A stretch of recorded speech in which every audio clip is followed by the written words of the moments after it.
The Paris attacks are now high on the agenda, as well as the war in Syria and the fight against Daesh. Let's cross to our correspondent Jon Brain, who is in Antalya. Jon, how do these attacks affect G20? Well, Asha, this summit was already being overshadowed by the Syrian crisis. What happened in Paris last night will change the dynamic yet again.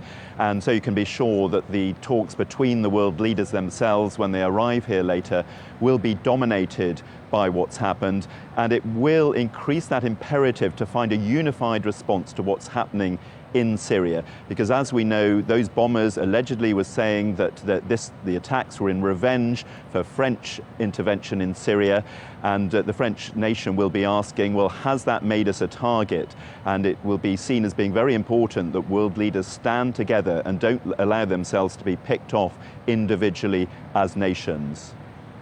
And what's the mood among the attendees at the summit?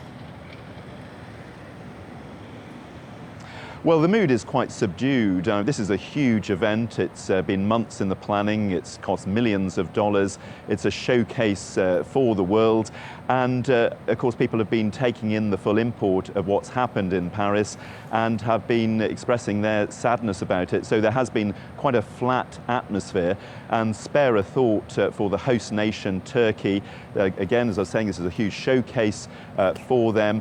And the participants in this summit, again, the main issues they want to talk about the economy, again, being overshadowed by what's happened. And it's also meant we're losing François Hollande. He's not coming. Understandably, the French president wants to remain at home to oversee the emergency there. He's sending his French minister, Laurent Fabius, in replacement. So a subdued mood, but there's still a lot to talk about.